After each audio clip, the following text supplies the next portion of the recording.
Nah, pilih got it ya, Mbak Misa ya. Ya oke, Assalamualaikum warahmatullahi wabarakatuh. Salam sehat dan berlimpah selalu untuk teman-teman semuanya ya. Kembali lagi di agenda SM Talks pada kesempatan malam hari ini, teman-teman. Seperti biasa di hari Rabu malam, kita ada agenda dengan diskusi dengan member yang ikut mentoring dan alhamdulillah sudah merdeka. Kalau bintang tamu kita pada malam hari ini kemarin menyampaikan kalau sudah sembuh gitu ya. Nah, dan yang kerennya beliau juga menyampaikan kok bisa sembuhnya tanpa obat. Nah, nanti kita gali ya, tanpa obatnya tuh apakah benar-benar sepenuhnya enggak dengan obat yang teman-teman pahami seperti ini atau ternyata ada obat lain yang lebih mujarab gitu ya. Nanti beliau akan cerita ke teman-teman semuanya. Tapi sebelumnya kita perkenalan dulu ya teman-teman dengan narasumber atau bintang tamu kita pada malam hari ini. Oke, selamat malam Mbak Misa. Malam Mas, malam juga. Oke. Bagaimana kabarnya Mbak? Sehat ya? Baik Mas. Alhamdulillah. Oke. Ini Mbak Misa baru di mana ini Mbak? Hah? Apa? Baru di mana ini Mbak? Lagi di puncak. Lagi di puncak. Lagi jalan-jalan ya? Iya. Lagi bawa anak-anak jalan. Enggak ada perasaan takut, khawatir gitu Mbak. Aduh, kalau ada sensasi gimana? Kalau tiba-tiba gimana gitu? Enggak ada perasaan kayak gitu lagi? Waktu kemarin, waktu masih ada rasa sakit itu saya sempet juga gitu. Aduh, nanti kalau saya bawa anak-anak ke puncak kan di sini kan tuh hawanya dingin ya. Kalau saya dekat gitu tuh gimana gitu. Cuman karena saya sekarang udah sembuh, pikiran-pikirannya yang kayak gitu tuh udah hilang sendiri Mas. Hilang dengan sendirinya ya Mbak? Iya, hilang dengan sendirinya tuh hilang dengan obat atau hilang dengan memang Mbak menggantinya dengan pikiran yang positif Mbak? Pertama, kalau kita mau sembuh gitu, pertama jiwanya harus fit, jiwanya harus istilahnya rohnya kita tuh harus dalam keadaan yang sehat juga gitu. Kalau rohnya kita sehat itu pasti pikiran-pikiran kita yang tadinya mungkin aduh saya takut begini, takut kayak begitu, itu pikiran itu pasti tuh hilang Mas gitu. Betul. Otomatis gitu ya Mbak ya? Iya. Oke, nanti kita akan gali ya teman-teman lebih dalam terkait dengan apa obatnya Mbak Misa gitu kan, kok bisa sembuh, obat dalam artian yang lain ya teman-teman. Cuman saya di sini ingin ngasih sedikit informasi ya ke teman-teman ya. Mbak Misa ini ikut mentoring, cuman hanya 2 kali diskusi kalau nggak salah ya Mbak, dari pertama sama hari ke-11. Jadi masih ada 2 kali agenda diskusi, kayaknya nggak diambil karena udah beneran sembuh. Nah, saya juga cukup kaget ya, takjub ya teman-teman ya, kok progresnya luar biasa. Kemarin tuh saya sempat lihat statusnya Mbak, kok kayaknya kumpul sama teman-teman, ya intinya di situ udah terlihat bahwa itu kondisinya sangat menyenangkan, happy banget gitu Mbak. Nah, kan sempat saya komen kan itu kan, udah merdeka atau apa gitu kan ya. Nah, kenapa saya sampai setakjub itu teman-teman? Karena admin saya dulu, Mbak Zulfa kalau nggak salah tuh nginfo, seminggu kalau nggak salah ya sebelum mentoring Mbak tuh kan masuk di rumah sakit malahan ya. Betul nggak Mbak? Enggak ya? Bukan Mbak ya? Bukan. Bukan ya? Yang sakit lagi itu bukan? Sebelum mentoring? Pas sebelum mentoringnya? Sebelum mentoring? Enggak juga sih. Oh enggak juga? Bukan. Apa jadi, namanya sama ya? Oke, boleh cerita Mbak, sebelum mentoring gimana kemarin? Iya, kan saya sakit itu dari bulan Oktober. Oktober. 21 itu. Nah, saya ikut mentoring itu kurang lebih 1 bulan yang lalu. Nah, betul. Hanya ikut mentoring 2 minggu ya. Terus saya diambil jadwal itu di hari ke-7 dan di hari ke-11. Hari ke-14-nya saya kalau nggak salah karena saya belum siap untuk yang ini yang Mas yang untuk ini, jadi saya bilang tantangannya itu ya? Iya, bilang Mas kayaknya saya belum ini deh. Terus Mas sendiri tuh bilang, Mbak kalau Mbak belum siap berarti Mbak tuh harus mulai lagi dari awal katanya, harus betul. baca lagi katanya bukunya. Betul. Jadinya dari situ saya ambil tuh waktu untuk diulang lagi lah, baca lagi deh. Oke, jadi malah Mbak, kalau boleh dibilang sih cuman ya mungkin baca-baca buku ini ya, terus sambil mempraktekkannya hingga akhirnya bisa dapat progres yang signifikan ditambah dengan apa namanya dengan apa kemarin Mbak ibadah yang Mbak lakukan gitu ya, Ya, doa ya pastinya ya. Oke. Selama sakit dari Oktober, rutin konsumsi obat Mbak itu Mbak? oh iya, waktu pas saya kena sakit itu 2 bulan itu saya nonstop tuh minum obat. Jadi obat sehari pagi, siang, malam harus diminum. 3 kali. Satu kali minum berapa tablet itu padahal? Satu kali minum itu kurang lebih 4 ya. Hah? 4 Mbak? 4 tablet? Iya, Berarti jadi obat wow. mahnya itu ada 2, terus obat tidurnya. Obat tidurnya satunya lagi tuh apa tuh lupa sih. Oke. Dan itu dikonsumsi terus selama 2 bulan ya? 2 Berarti bulan. kalau boleh dibilang berarti paling enggak sehari Mbak minum 8 tablet lah ya, 8 kali 30. Kali 60. Oh, 540 bukan ya. 480 butir tuh udah masuk ke perut Mbak tuh. Capek Mas. Capek ya? Capeknya kenapa Mbak? Hah? Apa, Mas? Capeknya kenapa? Kok konsumsi obat kok capek kenapa? Karena minum obat itu kan pahit juga Mas. Pahit juga. Betul. Terus ya pokoknya kalau lebih milih untuk minum obat ya jangan minum obat lah gitu kan. Oke deh. 2 bulan konsumsi obat. Wah, keren banget itu, Mbak. Baru 2 bulan ya. Ada teman-teman kita tuh yang lebih dari itu, Mbak, konsumsi obatnya. Kalau yang obat tidur tuh yang paling lama mereka konsumsi malah itu hampir 4 sampai 5 tahun terakhir. Konsumsi obat tidur, Mbak. Wah, itu luar biasa gitu ya. Oke, kalau diagnosa dokter ketika sakit dulu awalnya apa, Mbak? GERD katanya Mas. GERD ya? GERD, waktu di awal-awalnya GERD selama 2 bulan itu. Tapi sudah lewat 2 bulan itu saya lepas dari obat dokter, jadi ada gangguan kecemasan juga Mas gitu. Sorry, 2 bulan lepas obat dokter malah ada gangguan kecemasan? Iya, jadi setelah saya ke dokter 2 bulan udah minum obat terus gitu, tapi pas abis sudah nggak minum lagi, kondisinya saya malah turun. Oke, kita flashback sebentar ya Mbak. Mbak konsumsi obat 2 bulan, terus kemudian kondisinya turun. Artinya kan kondisinya nggak jadi jauh lebih baik tuh. Iya. Nah, gejala kecemasan Mbak yang muncul tuh, itu kenapa kok bisa muncul Mbak? Menurut Mbak? Iya, karena kan di pikirannya saya begini kok udah 2 bulan gitu, tapi kok kayaknya yang ini kan terasakan tuh kayaknya itu masih ada gitu. Kalau diminumin obat terus dia enak, tapi kalau udah nggak diminumin lagi tuh obat ntar dia kambuh lagi gitu. Berarti kesimpulan sederhananya menurut Mbak Misha, obat yang Mbak konsumsi menyembuhkan atau enggak Mbak? Hanya meredakan. Hanya meredakan ya. Oke, artinya kecemasan Mbak yang berlebihan setelah 2 bulan itu malah muncul dari dalam diri Mbak sendiri ya? Iya. Maksudnya rasa penasaran gitu ya, kok udah konsumsi obat tapi kok nggak sembuh-sembuh gitu ya berarti ya? Iya.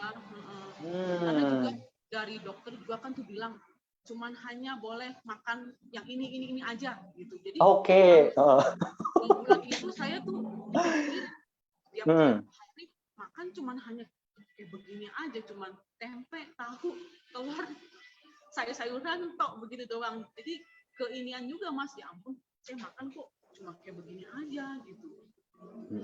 Jadi kayak ada apa ya?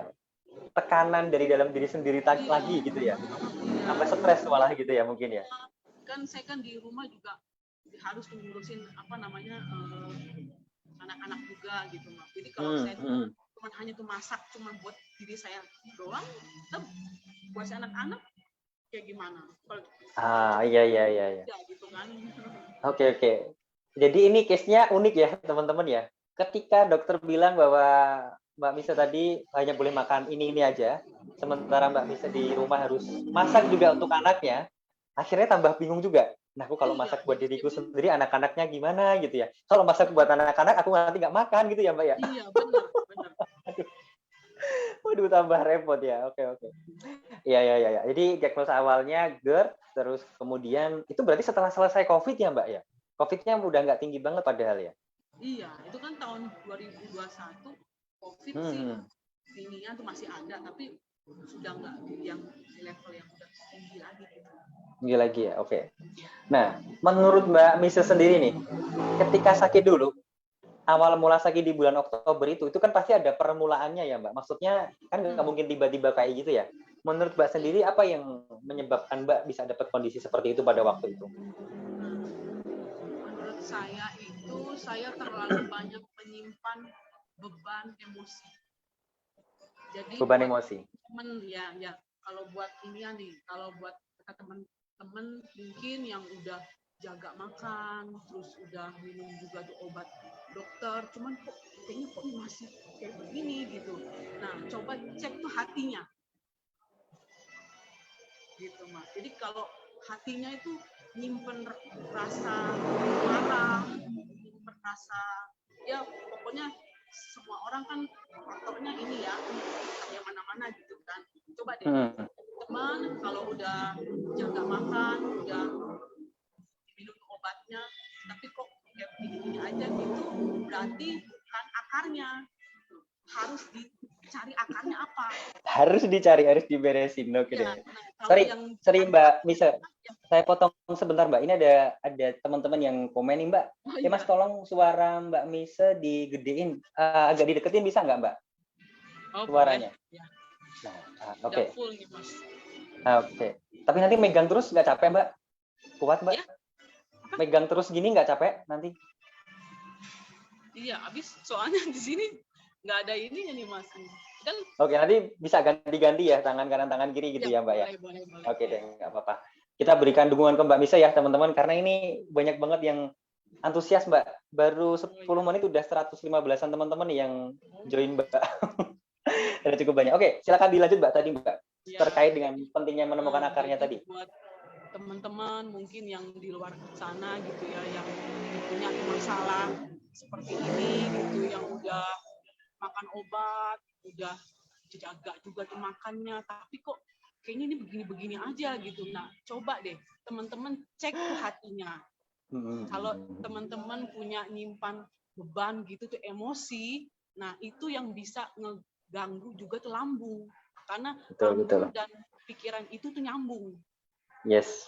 Gitu. Betul banget. Jadi, Kalau di akarnya itu ya. Kalau di buku saya kan saya sebut itu dengan shifting break itu ya Mbak. Jadi sebab kenapa sakitnya itu kok masih ada.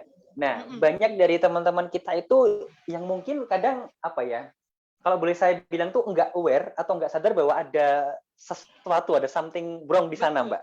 Iya, kenapa? Karena seperti yang Mbak bilang tadi ya, bahwa kalau pola makan, pola hidup itu kan kita setiap hari bisa cek ya, oh makannya ini udah benar, pola hidupnya seperti ini udah benar gitu kan, obatnya ini, herbalnya ini, terapinya ini udah benar. Nah cuman di pola pikir ini kan karena ada di dalam diri kita sendiri, maka nggak bisa dengan mudah kita lihat kan gitu ya Mbak ya. Maka butuh proses untuk menggalinya terlebih dahulu, seperti yang disampaikan Mbak Misa tadi ya teman-teman. Maka kenapa di 5 faktor penentu kesembuhan yang sering saya bilang ya teman-teman, kalau cuma terapi, resep sehat, pola makan, pola hidup itu hanya mungkin 7,5% gitu ya. Kalau di total 4 tadi itu hanya 30%.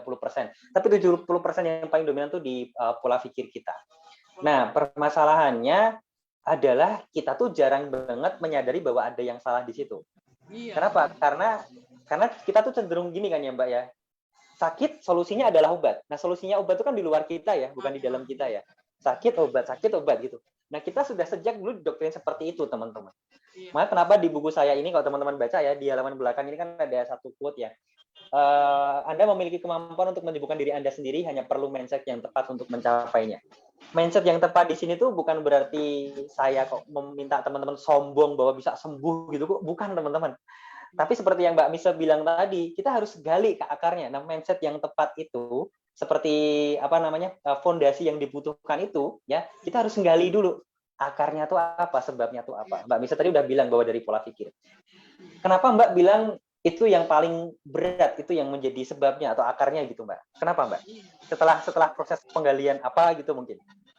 Setelah, kalau menurut saya sih kemarin itu sih memang saya sadar gitu bahwa saya punya beban emosi, tapi saya kayaknya masih belum membuangnya gitu Mas. Nah, setelah Belum saya merilisnya ya? setelah saya didoakan juga, terus saya dibilangin juga ini begini gitu. Oh iya, jadi beban emosi itu harus kita lepaskan gitu. Nanti kalau udah dilepaskan, semua yang ada di pikiran kita, yang ada di badan kita hilang Mas nanti. Betul. Padahal beban emosi itu adalah yang jadi sebab sakitnya kan gitu ya Mbak ya. Iya. Nah, maka kenapa di judul diskusi kita malam hari ini ya teman-teman, bahwa Mbak Misa bisa sembuh tanpa obat, itu memang karena Mbak Misa udah tahu sebab sakitnya itu ada pada dirinya sendiri. Apa namanya tadi yang disampaikan itu gitu kan. Dan itu nggak bisa hilang seketika, beban emosinya itu hanya tiba-tiba dengan konsumsi obat gitu ya Mbak ya. Karena udah 2 bulan konsumsi obat itu nggak hilang-hilang gitu kan ya. Benar. Dan alhamdulillah setelah digali kemudian menyadari bahwa oh ini ternyata sebabnya, kemudian dirilis ya, akhirnya progres kesembuhannya luar biasa, cepat banget teman-teman semuanya. Nah, itu yang mungkin bisa dicontoh oleh teman-teman semuanya. Cuman Mbak Misa ya, bisa bantu teman-teman nggak atau kasih tips gitulah ya. Proses untuk bisa sadar bahwa itu yang jadi sebabnya tuh gimana Mbak? Karena saya ya Mbak, ketika mentoring teman-teman banyak banget yang meminta mereka akhirnya untuk membuat mereka sadar bahwa ada sebab itu banyak yang apa ya dalam tanda kutip ya struggle banget gitu Mbak. Oh bener nggak sih Mas ini, bener nggak sih Mas ini gitu kan. Ketika mereka tanya seperti itu saya pasti bilangnya itu ketika Anda mikirin itu akhirnya sensasinya kambuh nggak? Iya Mas, ya udah berarti itu. Nah kalau menurut Mbak Misa sendiri gimana untuk bisa menyadari itu? Untuk bisa menyadari sih kalau saya sih dengan banyak doa sih Mas ya. Banyak doa ya? Mungkin kalau teman-teman yang Muslim perbanyak juga doanya gitu gimana. Kalau memang ada di hati yang mengganjal gitu, itu aja gitu. Yang ini itu, oh iya nih kalau saya tuh inget sama si ini gitu, saya kayaknya tuh mereka gitu, kayaknya gimana. Nah itu yang harus diberesin dulu gitu. Pada waktu itu Mbak sempat nulis itu semuanya nggak Mbak? Sempat ditulis semuanya gitu nggak? Nah ditulis ya. Iya. Tulis. Karena di hari yang ke-8 di mentoring itu kan memang kita minta untuk nulis ya. Hal itu ya Mbak ya. Oke. Ketika sebelum ditulis Mbak sadar nggak bahwa itu sebabnya gitu Mbak? Sebelumnya? Sebelumnya sih kayaknya sih kurang. Maksud tahu ya mungkin ngeh cuman nggak sampai bener-bener banget gitu ya. Iya, bener nggak sih masih nggak percaya gitu ya? Bukan itu pasti ada yang lain gitu ya. Iya benar. Oke. Nah, teman-teman yang ikut mentoring, kenapa di hari yang ke-8 kita minta untuk menulis sebab sakitnya. Contoh nih misalkan gini, malam hari ini jam 8 tiba-tiba kok saya ada sensasi. Nah, jangan tanya solusinya apa, bagaimana ini untuk mengurangi sensasi. Bukan, tapi diingat-ingat lagi. Kalau memang setiap hari jam 8 itu ada sensasi, tadinya jam 5, jam 6, atau bahkan jam 4, itu ngapain? Kan gitu ya Mbak ya? Oh tadi aku jam 5 mungkin makannya kecepatan lah, makan pedesnya kebanyakan. Kalau dari makanan yang bisa terlihat kan gitu. Ya mungkin kalau dari itu sudah dijaga, seperti yang Mbak Misa sampaikan tadi, oh tadi sore ngapain nih? Aku tadi mikirin ini, stres mikirin ini, oh ini gitu kan. Nah ketika ini itunya ketemu teman-teman, tulis itu semuanya. Akhirnya nanti teman-teman akan sadar bahwa oh ini ya sebabnya ya. Coba besok nggak usah dipikirin. Kemudian kalau bisa langsung dirilis sekalian pada saat itu gitu kan. Besok jam 8 malam ada sensasi lagi nggak? Kemungkinan besar nggak akan ada. Kenapa? Ya akarnya udah dicabut, udah diberesin kan gitu aja. Jadi akhirnya kalau boleh dibilang sih kita nggak butuh solusi after ya Mbak. After dalam artian ketika masalah itu terjadi. Ketika kita fokus ke solusi before-nya atau solusi pencegahannya lah lebih cepatnya kan gitu. Kenapa nggak butuh solusi after-nya? Kenapa nggak butuh herbalnya? Lah kan nggak ada sensasi. Kan jam 8 malam udah nggak kambuh lagi. Kan akhirnya nggak butuh solusi kan gitu ya Mbak ya? Nggak butuh obat kan gitu ya? Keren. Itu yang perlu dicontoh oleh teman-teman ya caranya Mbak Misa ya teman-teman. Itu mahal banget loh. Itu nggak semua orang bisa melakukannya. Dan saya yakin teman-teman yang nyimak pada malam hari ini itu pun eh, nggak tahu ya apakah bisa melakukan yang dilakukan Mbak Misa atau enggak, karena nanti akan banyak faktor yang mempengaruhi untuk bisa melakukan itu. Dari faktor eksternal lah, dari mindset-nya lah, dari fondasinya, wah banyak banget. Karena kalau teman-teman yang terutama yang baru join di live malam hari ini, mindset-nya tuh masih salah sakit gara-gara A, B, C, D, sakit gara-gara sesuatu yang di luar teman-teman, kayaknya nggak akan bisa dapat apa yang disampaikan Mbak Misa tadi. Karena caranya nggak gitu ya Mbak ya. Caranya nggak nyalah-nyalahin orang lain lagi. Caranya ngecek ke diri kita sendiri, teman-teman semuanya. Oke. Kapan, 2 bulan konsumsi obat. Setelah itu berhenti benar-benar atau memang masih konsumsi tapi nggak rutin lagi, Mbak? Masih konsumsi, tapi kayaknya saya cuman hanya sehari 2 kali aja sih. Obat tidurnya masih itu? Obat tidur itu udah stop. Stop ya?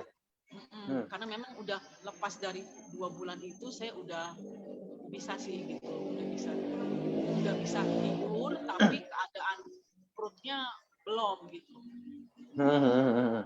Oke. Kalau sensasi yang paling parah yang Mbak rasain apa Mbak? Maksudnya yang sakit banget gitu? Sesek napas itu sampai tembus ke sini nih pundak. Sampai tembus ke belakang. Itu jadi, ya? Iya, jadi semualah yang perut saya tuh kaku, yang Oke. jantungnya deg-degan, terus yang kepalanya pusing, terus sampai ke belakang juga, gitu kan, lemas juga badannya. Lemas juga ya? Mata buram terus sama rambut rontok juga ngalamin nggak Mbak? Sama. Ini saya Sama semenjak udah sembuh tuh, saya punya tuh rambut lagi, udah nggak rontok lagi Mas. Udah nggak rontok lagi dan nggak perlu pakai sampo apa ya? Pakai solusi apa kayak gitu lagi ya Mbak? Oke. Terus kemudian tadi Mbak bilang lemes gemeteran. Lemes gemeteran itu biasanya ada efek lain keringat dingin biasanya. Sering juga Mbak? Keringat dingin sih enggak. Enggak ya, cuma lemes gemeteran aja. Lemes gemeteran. BB gimana berat badannya? Turun Mas, dari 78 kilo waktu itu sampai 63 kilo. Itu coba bayangin sampai 15 ya? Kilo, iya. 15 kilo ya? Oke. Sekarang udah berapa Mbak? 65. 65 ya, lumayan lah ya, naik 2-3 kiloan lah ya. Tapi kalau lihat dari face-nya Mbak sekilas ya, kita nggak tahu bentuk fisiknya Mbak ya, tapi kalau di face-nya Mbak cocok dengan berat badannya sekarang sih Mbak. Yang 78 tuh kayaknya kok gemuk banget gitu. Betul tuh ya? 78 sudah ini udah ituan overweight lah. Overweight ya. Iya ada sangkut pautnya nih. Saya boleh nebak dikit ya Mbak. Ketika pada saat BP Mbak 78, Mbak pasti berpikir bahwa, aduh Pak, aku gemuk ya, gimana caranya kurus gitu, pasti mikir gitu juga pada waktu itu. Iya Mas, dulu tuh saya betul tuh. dulu saya bilang begini Mas, ini kayaknya kalau mau kurus harus sakit dulu deh kayaknya. Nah itu itu yang saya diucapin itu secara nggak sadar jadi kayak doa juga gitu. Aduh, jadi kalau mau kurus sakit dulu. Nah, dan bener ya, sakit beneran loh. Gitu ya. Keren Mbak. Wah Tuhan tuh, Gusti Allah tuh keren banget ya Mbak ya. Wah kita itu kan nggak diucapin Mbak dalam doa kan ya, maksudnya ketika doa ya Tuhan aku pengen kurus dengan cara sakit kan nggak gitu ya. Hanya kita pancarkan aja di pikiran kita gitu kan. Kita fokusnya wah kalau pengen pengen BB-nya turun kayaknya harus sakit dulu. Yang dipikirkan itu terus sakit beneran teman-teman. Maka kan saya sering dulu beberapa minggu yang lalu kan pernah saya buat challenge tuh ya Mbak ya. Apa yang dulu teman-teman pikirkan, kemudian sekarang kejadian tapi teman-teman merasa nggak sadar pada waktu itu, sadarnya baru sekarang. Kayak Mbak tadi, dulu mikir pengen kurus pas gemuk gitu kan, sekarang kok beneran kurus ya? Dan nggak repot-repot, nggak perlu diet, makan ketat, olahraga, terus makannya harus dengan takaran kalori, karbonya sekian ini sekian, nggak perlu, udah sakit aja kurus gitu kan. Karena nggak pengen ribut, akhirnya bener diberikan itu. Bener-bener kurus. Maka itu ya teman-teman, berlaku juga untuk pola kesembuhan kan gitu ya Mbak ya. Jadi kalau kita berpikirnya sama, cara berpikirnya sama bahwa kita membatin, kita ngucapin ke diri kita sendiri, kita fokusnya bahwa kita masih sakit dan sakit, teman-teman akan tetap sakit. Karena saya yakin ketika Mbak Nisa dari sakit, terus kemudian mulai membaca buku ini ya, kemudian mempraktekannya ya teman-teman, satu hal yang saya yakin banget nggak mungkin enggak, Mbak pasti rutin senyum 37. Mbak pasti rutin untuk memotivasi dirinya sendiri terus. Iya, betul. Karena kalau Pada kita saat itu. senyum 37 itu nandain kalau hati yang gembira itu obat, Mas. Yes, betul. Betul, itu Hati dia. yang gembira itu obat. Uh-uh. Itu jawabannya teman-teman yang tanya, kok bisa Iya, sembuh tanpa obat? Jawabannya itu tadi. Senyum 37 membuat hati gembira, dan hati yang gembira itu adalah obat. Kan gitu ya, Mbak ya? Itu jawabannya teman-teman. Maka saya itu sering banget nemuin ya, Mbak. Hari ke-11 mentoring, teman-teman tuh banyak banget yang progresnya cepet banget. Maksudnya dari suaranya kan kelihatan ya, Mbak. Ketika diskusi itu kan ini orang sakit apa enggak, maksudnya parah banget atau enggak, baru semangat atau enggak, itu kan kelihatan banget dari suaranya. iya. Teman-teman yang pas diskusi kok suaranya masih parah, lemes, apalagi lebih parah, maksudnya suaranya lebih apa ya, lebih dalam, kayaknya sedih banget dari diskusi yang pertama. Tebakan saya simpel, pasti di awal mentoring semua tugas yang kita minta lakukan itu belum dilakukan. Yang salah satunya itu ya senyum 37 itu. Dan kita tanya, bener, iya belum Mas, belum, karena ini ya, banyak banget alasannya. Lah ya iya. Maka kalau itu nggak pernah dipaksakan, cara berpikir otak kita ini kan akan terus negatif ya, Mbak ya? Iya, benar. Kan gitu. Tapi ketika kita men-trigger dengan senyum 37, teman-teman, insya Allah sih nanti ini akan positif sendiri kata-kata yang muncul di Iya, sini. dia Memunculkan akan rasa hilang sendiri gitu. hilang Bikin sendiri kita, yang negatif gitu kan. Kemudian memunculkan apa namanya kata-kata yang positif, yang pasti akan muncul kata-kata penuh syukur deh. Wah, alhamdulillah, puji Tuhan, atau apapun itu. Pasti akan muncul kata-kata itu. Dan itu yang membuat hati kita jadi bahagia seperti kata Mbak Misha tadi ya. Yang kemudian kalau secara alurnya itu akan membuat saraf kita, terutama otot katupesofagus kita yang ada di sini ya, teman-teman. Kalau teman-teman GERD itu mulai normal lagi, teman-teman. Ketika otot katupesofagus mulai normal, mulai balik gitu kan, ketika makanan masuk, asam lambung tetap nutup, nggak buka gitu kan, katupesofagus nggak buka, tetap nutup, asam lambung nggak akan naik, sehingga sensasi dari teman-teman dari dada ke atas itu akan berkurang jauh banget, seperti yang Mbak bisa sampaikan tadi. Gitu. Maka masalah rambut rontok, mata buram itu nggak perlu samponya apa gitu kan, atau pakai resep apa, hilang dengan sendirinya. Karena apa? Karena sebabnya akarnya yang membuat asam lambung naik, ya, katupesofagus yang terbuka itu udah diberesin, teman-teman. Itu yang pertama. Yang kedua, Mbak Miss tadi bilang bahwa pikiran kita itu sangat mempengaruhi banget terkait dengan lambung kita, dan itu benar banget, teman-teman. Nggak perlu saya jelasin, Anda setelah ini searching di Google deh, hubungan lambung dan pikiran, muncul banyak tuh artikelnya. Hormon apa yang nanti akan tertrigger mengeluarkan asam lambung ketika teman-teman stres, ketika teman-teman panik pikirannya, itu akan muncul semuanya, teman-teman. Nah, teman-teman yang harus paham tuh adalah apa yang menyebabkan pola pikir teman-teman jadi stres, kemudian produksi asam lambungnya jadi berlebih. Nah, itu yang harus dikontrol. Dan alhamdulillahnya Mbak Misas berhasil untuk menuntaskan itu. Masalahnya dari mana? Tadi Mbak Misas bilang gitu kan, dari beban emosionalnya. Ya akhirnya kalau diberesin semuanya, ya bisa sembuh, kan gitu aja. Polanya cuman kayak gitu. Obatnya cuman itu, teman-teman. Ya tapi dalam tanda kutip ya, mungkin nggak semuanya akan mengalami akan bisa melakukan hal yang sama, nggak semuanya ya Mbak ya. Ya tergantung dari pribadinya masing-masing juga pastinya. Cuman dari beberapa yang disampaikan Mbak Mise, kalau menurut saya pribadi teman-teman itu mutlak bener. Jadi nggak ada salah lagi, mutlak bener. Kenapa? Karena pola makan udah dibenerin, makan yang dipantang udah nggak yang dipantang udah bener-bener dijaga gitu ya. Masih sakit juga kan gitu ya Mbak kemarin ya. Kalau sekarang makan udah aman Mbak? Makan apa aja? Sudah aman, sudah makan ketoprak, sudah makan bakso, sudah makan yang lain-lain sih udah. Yang lain-lain ya, aman ya semuanya ya. Aman, alhamdulillah. Oke. Kan teman-teman, jadi polanya tuh cuman kayak gitu aja. Nah, tinggal bagaimana proses teman-teman menggalinya. Kalau bisa menggalinya kemudian menemukan akarnya, wah itu cepet banget nanti ya Mbak Misa ya. Progres yang signifikannya ya. Oke. Itu teman-teman. Oke, kita sambil jawab pertanyaan dari teman-teman ya Mbak ya. Sambil saya bacain di sini ya Mbak ya. Oke, ini ada pertanyaan dari, oke nih, ada statement nih Mbak dari Mbak Luisa Sari. Saya sudah 3 tahun konsumsi obat tapi nggak ada perubahan. Saran apa yang Mbak bisa berikan? Iya, berarti kalau udah 3 tahun konsumsi obat, berarti masalahnya bukan di lambungnya aja. Mungkin ada di hatinya juga gitu loh. Mungkin dia Artinya juga. menyimpan marah, menyimpan juga tuh apa gitu kan, yang tahu kan hanya Simba sendiri gitu kan. Nah, Yes, betul banget. Mbak perlu cari akarnya.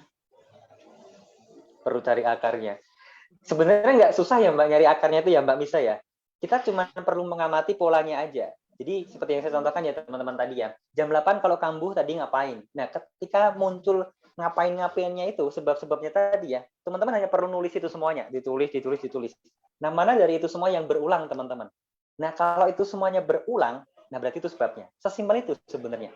Nah, cuman untuk bisa melakukan hal itu memang nggak mudah ya Mbak Misa ya, karena mindset kita itu kan selama ini masih apa ya, terdoktrin dengan cara-cara yang sifatnya instan. Teman-teman juga nggak sabar gitu kan, pengennya cepet gitu kan. Iya. Padahal ya itu bertolak belakang dengan hasil yang pengen diharapkan, karena cara-cara seperti itu kemungkinan besar hasilnya nggak seperti yang teman-teman harapkan. Maka ya di stop lah ya teman-teman menggunakan cara yang semacam itu. Oke. Ini ada pertanyaan lagi dari sebentar, baru loading nih. Oke. Artinya di mentoring kan kita kasih saran ya Mbak di buku kita ini juga ya tentang resep sehat. Dari beberapa resep sehat ada yang rutin Mbak konsumsi nggak? Jahe pandan madu sama jahe pandan madu. Ya, sama konsumsi minyak zaitun kalau mau tidur. Kalau mau tidur. Oke. Itu pas selama mentoring aja atau sekarang pun ya masih dikonsumsi juga? Oh, sampai sekarang, Mbak? Iya, sampai sekarang. Emang rasanya gimana sih, Mbak? Maksudnya efek positifnya seperti apa sih, Mbak? Kalau jahe itu kan meredakan iri kembung ya. Betul. Kalau minyak zaitun itu kan katanya juga kalau orang-orang bilang juga kan bagus gitu. Jadi yang bagus buat itu kita ya udah diinin aja.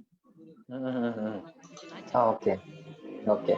Artinya tadi ya teman-teman yang dilakukan Mbak Misa, resep sehatnya yang rutin dikonsumsi jahe pandan madu sama minyak zaitun. Sekedar informasi nih teman-teman. Kan persepsi di luaran sana tuh kan ada yang bilang bahwa jahe itu kan nggak bagus gitu Mbak. Katanya malah bikin perih, bikin panas loh atau apapun itu. Mbak ngerasain itu juga pas awal-awal konsumsinya? Enggak sih. Justru saya minum jahe itu nggak apa-apa. Enak aja malahannya. Iya.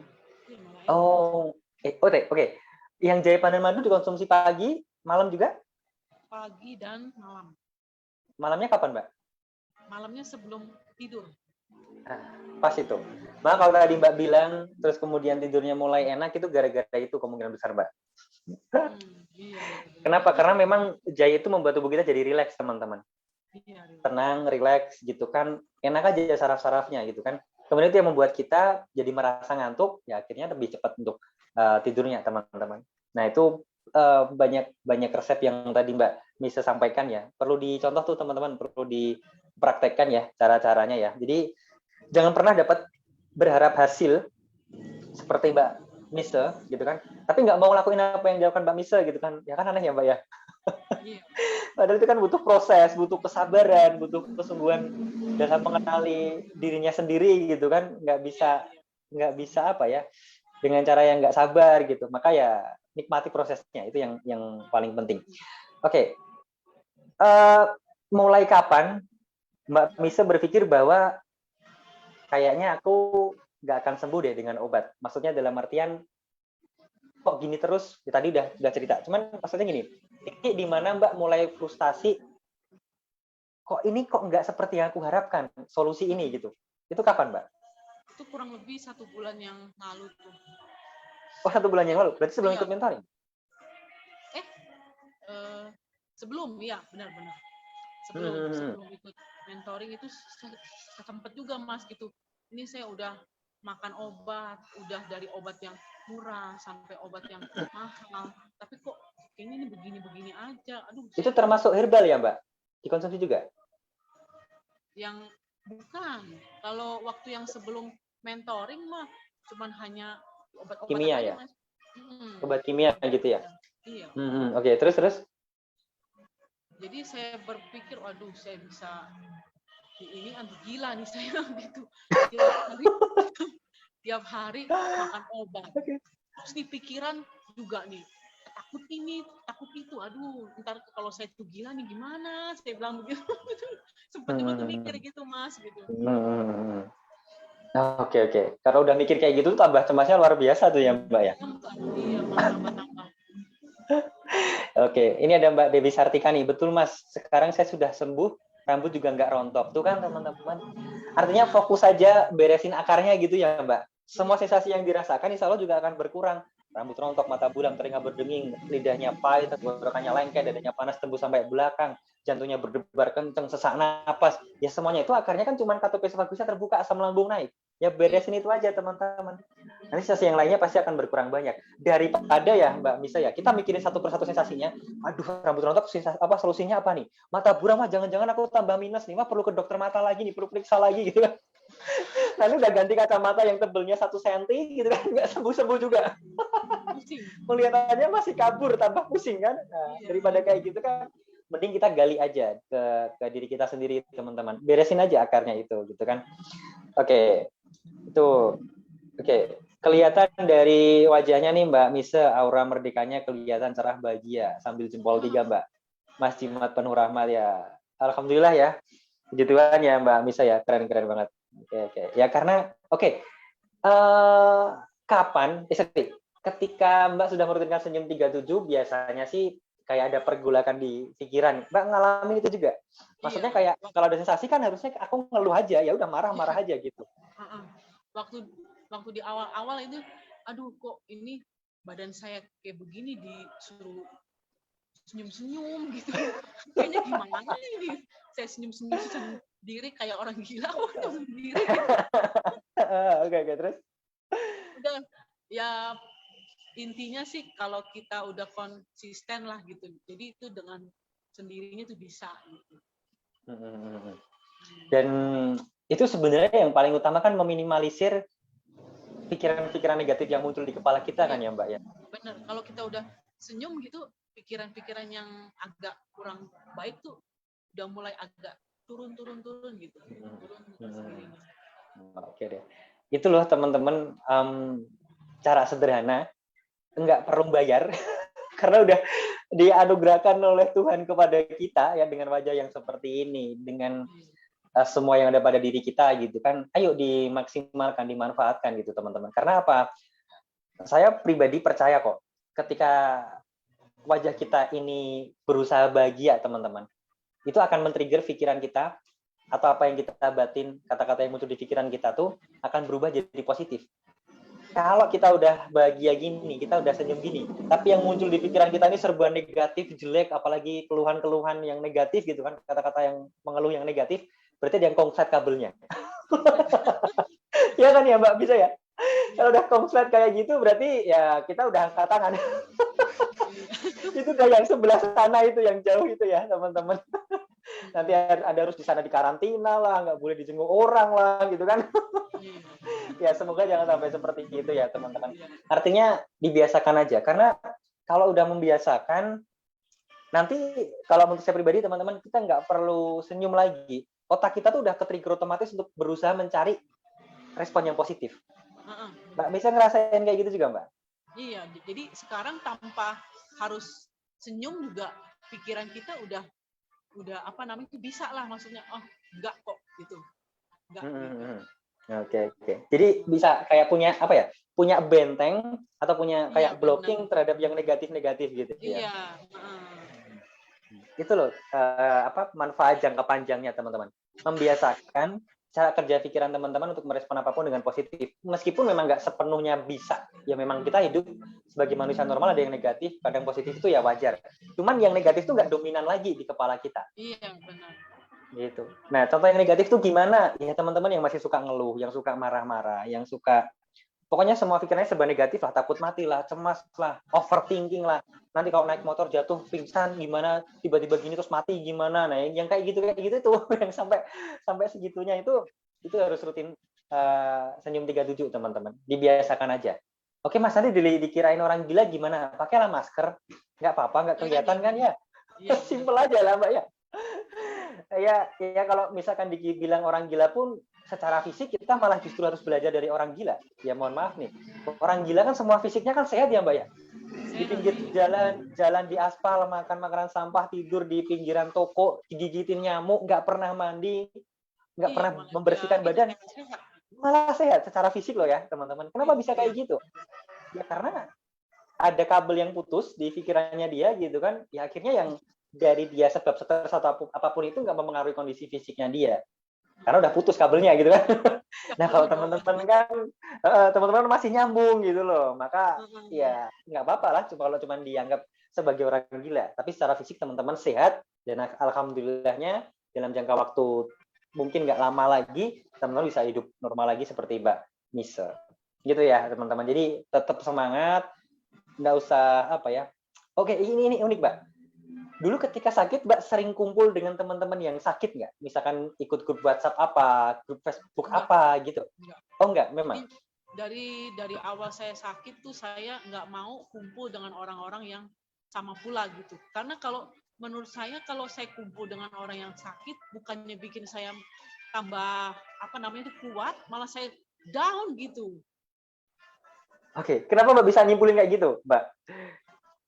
Ya karena saya berpikir aja gitu Mas, kalau saya mau sembuh, saya harus tanya ke orang yang sudah sembuh gitu. Jangan berkumpul dengan orang-orang yang sakit, malah bikin saya turun, bukannya malah saya kuat lagi. Kuat lagi, oke deh.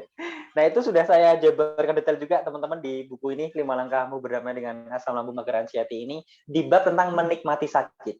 Maka kenapa di buku ini ya teman-teman harus mempraktekkan bahwa kalau teman-teman serius mau sembuh, serius mau sehat, serius mau merdeka, salah satu yang teman-teman praktekkan di bab menikmati sakit itu adalah teman-teman harus mulai memutuskan keluar dari grup WhatsApp yang isinya orang-orang sakit semua. Grup Facebook yang isinya orang-orang sakit semua. Kenapa? Kalau yang disampaikan Mbak Miss tadi benar banget dan saya tambahin sedikit teman-teman. Anda kalau mau sakit, kalau mau sembuh, ya goalnya sama orang yang sembuh. Kan sederhananya kan kayak gitu ya Mbak. Nah yang di grup itu sakit semua apa sembuh semua? Kalau mereka masih di grup ya pasti sakit semua lah, kan gitu ya. Dan kita minta solusi sama orang yang masih sakit, dia ngasih solusi, hasilnya dia juga masih sakit. Kita ngelakuin solusi dia, ya kita akan sama hasilnya kayak dia masih sakit, kan gitu. Iya. Maka daripada teman-teman banyak-banyakin di HP grup WhatsApp tentang asam lambung bla bla bla bla bla, dan nyatanya udah ikut grup itu 1 tahun tapi masih gitu-gitu aja, left sekarang juga, keluar dari grup itu sekarang juga. Karena itu salah satu hal yang membuat teman-teman nggak akan dapat progres yang signifikan. Kenapa? Ya, itu nanti akan masuk ke cara kerja pikiran kita, teman-teman. Kalau Anda tiap hari gaulnya sama orang yang sakit, Anda hanya akan berpikir bahwa sakit, dan sakit. Maka kenapa di SMA di Solution ini saya jarang banget memposting soal yang negatif, tentang keluhan lah, tentang yang sakit lah. Hanya kasih yang positif, testimoni teman-teman yang positif, yang udah merdeka caranya gimana, untuk memberikan frekuensi atau melempar frekuensi yang positif ke teman-teman semuanya. Karena itu yang teman-teman butuhkan kan gitu ya Mbak? Karena itu kan yang diinginkan teman-teman. Nah itu harus diafirmasi kepikiran bawah sadar teman-teman juga bahwa oh bisa ya sembuh itu cepat gitu kan, bisa ya dalam waktu nggak lama gitu kan, terutama bagi teman-teman yang sakitnya udah lama, yang udah 2 tahun 4 tahun gitu kan, bisa sebenarnya. Nah cuman yang pasti satu, fondasinya harus dikuatin dulu teman-teman. Nah cara untuk kuatin fondasinya yaitu tadi, keluar dulu deh dari grup-grup yang negatif-negatif kayak gitu. Ya sekedar mantau nggak apa-apa, cuman jangan menikmati sakit dengan jangan tiap hari ya. Bahkan mungkin ada nggak tiap hari Mbak teman-teman tuh ya, jadi tiap jam ngecek ada yang komen, dia ikut komen. Teman-teman sakit nih gini, oh sama aku juga masih sakit gitu kan ya. Kapan sembuhnya bos kalau kayak gitu ya. Iya. Nah itu hal yang mungkin bagi orang awam emang bener gitu kan, mungkin gitu ya Mbak ya. Tapi kenyataannya kan kayak gitu teman-teman. Maka gunakan logika teman-teman untuk melihat polanya. Benar nggak sih yang saya dan Mbak bisa diskusikan ini? Kalau benar ya udah, silakan teman-teman ambil sebuah keputusan kan gitu. Tapi kalau nggak benar, harusnya teman-teman sekarang udah sembuh, kan gitu ya Mbak? Iya. Kalau sekarang masih sakit ya, berarti benar gitu kan ya. Oke, ini ada pertanyaan lagi dari Mbak Mawar Putih. Pasti Mbak Mise dapat dukungan penuh dari keluarga, juga kasih sayang dari keluarga juga, betul Mbak? Kalau suami sih memang setiap saya pergi ke dokter tuh antar, tapi secara nggak langsung juga kan kalau kita sakit terus gitu, jadi buat suami juga jadi beban juga tuh pikiran Mas gitu. Kelihatan dari mana tuh, Mbak? Kelihatannya dari rautnya, mukanya gitu. Sakit Mukanya banget. gimana? Iya gitu. Udah minum obat, udah ini apa kok tetap kayak begitu sih katanya gitu. Gitu. Oke. Dan itu nggak bisa dibohongi ya, ekspresi wajah suaminya dan Iya. Mbak paham banget isi hatinya gitu ya, kalau Iya, ekspresinya gitu ya. iya. Oke, berarti artinya suami Mbak mendukung secara fisik, secara apapun itu. Cuman kadang juga ada posisi di mana kayak apa ya? Nggak apa ya? Kok gini sih, kayak nggak nyangka gitu ya Iya. mungkin ya. Karena menurut dia kalau memang di masalahnya di perut kita, kalau udah diobatin kan harusnya fix, udah baik gitu. Nah, kalau udah minum obat, udah dijaga makannya, oh berarti bukan itu akarnya. Yes, betul. Mm-mm. Oke, suami Mbak pernah apa ya, dalam tanda kutip meminta Mbak untuk memikirkan sejauh itu enggak, Mbak? Maksudnya coba deh digali, mungkin ada hal lain yang membuat kamu sakit seperti ini gitu, mungkin pernah menyampaikan kayak gitu? Enggak sih. Enggak ya. Jadi intinya juga sama ya, sakit ya obat, sakit obat gitu ya. Iya. Harusnya sembuh gitu ya. Mm-mm. Oke. Nah, kalau sakit kemudian minum obat sembuh, ya berarti masalahnya beres. Sebab sakitnya pun beres. Tapi kalau sakit minum obat nggak sembuh, mungkin hanya reda tapi besok kambuh lagi, kemudian sakit lagi, minum lagi, itu artinya bukan cuma masalahnya yang belum beres, teman-teman, tapi ada pemicunya, seperti yang Mbak Misa bilang tadi ya, atau ada akarnya, atau ada sebabnya yang belum diberesin. Tugas pertama teman-teman itu bukan memikirkan masalahnya, bukan memikirkan sakit perutnya, bukan memikirkan dadanya panas, rambut rontoknya, itu bukan. Tapi mikirin, kenapa ya kok itu terus berulang? Kenapa ya kok perutku kram terus? Kenapa ya kok jantungku berdebar kencang terus? Kenapa? Nah, kalau teman-teman bisa nemuin kenapanya itu, wah, itu cepet banget teman-teman untuk bisa sembuh, untuk bisa merdeka seperti Mbak Misa. Oke, momentum apa yang membuat Mbak Misa merasa, wah aku udah sembuh nih? Pas apa itu, Mbak? Biasanya inget sih kalau yang kayak gitu. Momentum apa? Yang waktu saya sembuh gitu ya, Mas ya? Mbak, wah aku udah sembuh nih gitu. Kalau saya sih rasanya ketika sensasi itu hilang semua, badan saya itu kuat lagi, udah nggak perlu lagi diminum lagi obat. Oh iya, berarti saya udah sembuh karena saya udah tahu nih akarnya nih apa gitu. Terus ini juga saya beresin lah. Oke deh. Jadi pasti teman-teman yang mungkin ikut mentoring juga akan ngalamin seperti yang Mbak Misa sampaikan tadi. Kak udah beda banget dari yang dulu ya. Nah, mungkin kayak gitu. Wah, aku udah sembuh nih, jangan-jangan gitu kan. Ya kalau jangan-jangan ya, tapi beneran gitu ya. Amin. Iya, benar. Oke. Masih ada 3 sampai 5 menit lagi diskusi kita, Mbak Misa. Kita balik sedikit ke sebab sakitnya ya, Mbak ya.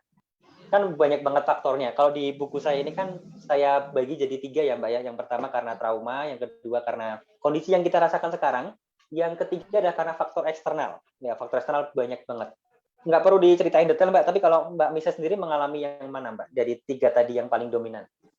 Saya tuh yang dominan itu karena beban emosi, Mas. Jadi saya punya, jujur aja nih, Mas ya, saya punya masa kecil yang kurang baik juga gitu. Masa kecil yang kurang baik. Nah, itu tuh akarnya gitu. Berarti masuk ke trauma ya? Iya, nah itu yang harus beresin itu. Oke. Oh ya, saya agak ingat nih. Mbak masa kecil kurang baik, kemudian Mbak merasa, pada waktu itu kalau nggak salah sih saya ingat saya ya, Mbak belum ngeh bahwa itu tuh akarnya. Kayaknya belum ngeh tuh pas diskusi yang pertama tuh. Betul ya? Benar. Karena saya belum sadar kalau yang di situ tuh akarnya. Ternyata dari saya kecil itu sudah ada istilahnya kayak bibitnya gitu loh, Mas. Cuman saya nggak benihnya gitu ya. Saya nggak sadar ketika saya udah umur kayak begini gitu, baru bibitnya itu ternyata sudah menjadi pohon gitu, udah pohon dan udah ada tuh buahnya gitu. Buahnya banyak banget gitu ya. Iya. Oke. Nah, unik kan teman-teman kisahnya Mbak Misa ya. Dan itu nggak akan pernah ketemu sebenarnya kalau kita nggak benar-benar menggalinya ya, Mbak Misa ya. menggalinya, kemudian sadar bahwa oh apa jangan-jangan ini, mungkin nggak akan langsung sadar sih, oh ini gitu mungkin nggak, cuman masih menimbang-nimbang, oh betul nggak ya kalau gini nanti gini, betul nggak ya kalau nanti aku gini akan muncul sensasi ini. Nah kalau betul-betul dan betul ya artinya mungkin itu akarnya. Nah kita beresnya dari situ teman-teman. Nah akhirnya solusi yang kita sampaikan kan kalau di buku saya kan udah kita jelaskan juga ya Mbak Misa ya, bahwa apapun yang terjadi kita harus bisa memaafkan dan mengikhlaskan kejadian yang ada di masa lalu itu ya Mbak Misa ya. Dan seberapa powerful Mbak ketika Mbak sudah bisa mulai merilis itu Mbak? Powerful ya. Kalau ketika saya sudah berdamai gitu, saya udah maafkan dan saya buang semuanya yang ada di apa namanya di inside hati saya gitu. Itu dengan sendirinya sehari demi sehari gitu, apa yang saya iniin terasain hilang Mas. Yang semua badannya itu lemes, yang dadanya deg-degan, perutnya juga kurang enak juga, itu dengan sendirinya hilang. Oke. Dan menurut Mbak, untuk melakukan itu, benar-benar merilis itu dengan tuntas, butuh waktu lama atau butuh apa Mbak? Butuh kerendahan hati. Kerendahan hati ya? Kerendahan hati untuk berdamai dengan di masa lalu, ataupun mungkin kita menyimpan kesalahannya orang-orang gitu, dan kita harus berani minta maaf dan berani memaafkan. Berani minta maaf dan memaafkan, yes. Itu yang keren juga ya teman-teman ya. Artinya apa? Ada banyak hal yang kadang kita tidak pernah sadari jadi sebab sakit kita teman-teman. Nah, bagaimana proses untuk bisa menyadarinya? Kita harus menggali diri kita sendiri. Maka kenapa di mentoring kita berikan sebuah step level kemerdekaan seperti yang kita jelaskan kemarin ya teman-teman ya, ada 3 kan. Mengenali diri sendiri itu level kemerdekaan yang ketiga.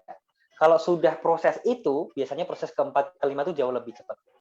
Mengenali diri sendiri itu akan membentuk sebuah mindset agar kita menyadari bahwa apapun yang terjadi pada diri kita, itu tanggung jawab kita sendiri. Kan gitu ya Mbak Misa ya?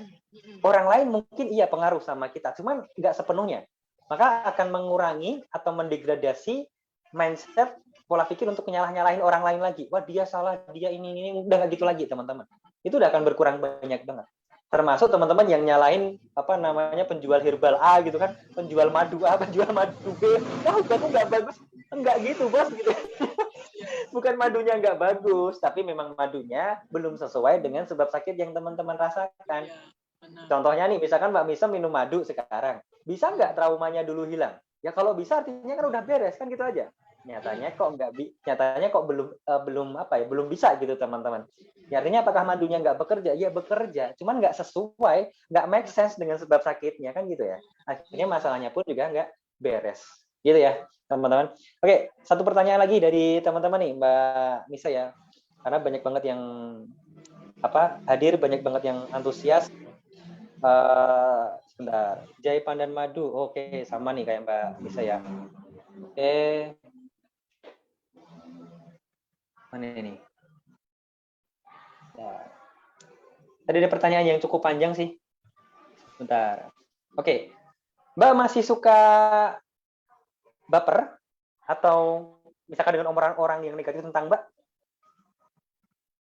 Sekarang udah berkurang sih Mas ya. Waktu kemarin tuh, waktu saya masih sakit, memang agak sedikit baper lah. Bapernya sampai ke dalam hati atau ya udah di permukaan aja gitu Mbak? Hanya di permukaan aja sih. Oh, di permukaan, nggak sampai dalam-dalam ya. Keren lah, kalau itu keren-keren banget. Mbak Rahmania, tadi challenge makan mie goreng, aduh, belum jos, masih kerasa, tapi overall nggak ada sensasi apa-apa. Wah, keren nih. Sip. Yang penting sewajarnya secukupnya aja ya, jangan berlebihan ya, Mbak siapa nih, Mbak Rahmania maupun teman-teman yang lainnya. Mbak ya Gobel, suami saya juga kayak gitu, sampai dia ngomong yang sakit itu pikiran kamu, tiap ke dokter cek lab hasilnya normal semua. Mbak juga sama, cek lab gitu hasilnya normal semua, bagus semua. Enggak sih, saya enggak sampai cek lab. Enggak sampai situ ya. Nah, oke. Ya bersyukur banget ya polanya Mbak Misa untuk menemukan dan mendapatkan kesembuhannya ya teman-teman ya. Meskipun boleh dibilang suaminya mendukung juga, dan ya kadang ya namanya orang ya normal ya Mbak, kadang merasa aduh gimana sih ini kok nggak sembuh-sembuh ya, kayak agak Iya. nggak terima dikit gitu, tapi itu Iya, masih dalam benar. batas wajar teman-teman. Nah bagi teman-teman yang mungkin sampai keluarganya udah nggak mendukung, sampai abai bagi apa terkait dengan kondisi teman-teman, nggak apa-apa teman-teman. Saya yakin teman-teman juga bisa merdeka juga kok, hanya perlu mindset yang tepat aja. Bukan apa-apa sih, jangan negatif thinking sama mereka lagi, jangan nyalah-nyalahin mereka kalau mereka nggak peduli sama teman-teman lagi. Mereka tuh cuma capek, lelah ya Mbak Misa ya. Dan jangan buat mereka capek lagi. Caranya gimana? Ya Anda harus sembuh, Anda harus merdeka kan gitu. Mereka lihat Anda bisa aktivitas normal lagi, makan apa-apa lancar, diajak ke sana jalan-jalan aman-aman aja, ekspresi mereka ke Anda pasti beda. Seneng jadian gitu kan. Nah kalau sakit, melantru, murung di rumah terus ya ekspresi mereka kan kayak gitu terus. Maka stop untuk nyala-nyalain mereka, kita cek ke diri kita sendiri ya teman-teman semuanya. Oke, sudah 1 jam kita diskusi Mbak Misa, keren banget diskusinya dan semoga banyak hikmah yang bisa diambil oleh teman-teman semuanya. Kesimpulannya dari yang Mbak Misa sampaikan tadi, kesembuhan yang Mbak Misa dapatkan sepenuhnya tidak perlu obat teman-teman. Kalau resep-resep yang Mbak Misa konsumsi tadi ya jahe pandan madu pagi sama malam sama minyak zaitun aja. Tapi yang paling penting adalah menemukan akarnya atau sebab masalahnya itu di mana. Kemudian satu hal juga terapi yang dilakukan rutin oleh Mbak Misa yaitu senyum 37 karena itu yang membuat hati kita jadi bahagia dan hati bahagia itu adalah obat yang paling baik ya Mbak ya. Itu teman-teman, terima kasih banyak atas atensinya. Kita jumpa lagi di agenda SM Talks yang berikutnya. Semoga apa yang kita sampaikan bermanfaat bagi teman-teman semuanya. Tetap semangat teman-teman. Merdeka sudah di depan mata. Jangan kendor, jangan mundur ya. Jangan balik lagi ke teman-teman yang di grup yang masih sakit-sakit itu, live dulu deh ya, biar cepat merdekanya. Dan apabila ada kata-kata yang kurang berkenan dari saya maupun dari Mbak Misa, mohon maaf yang sebesar-besarnya ya teman-teman ya. Salam sehat dan berlimpah selalu. Wassalamualaikum warahmatullahi wabarakatuh. Selamat malam teman-teman.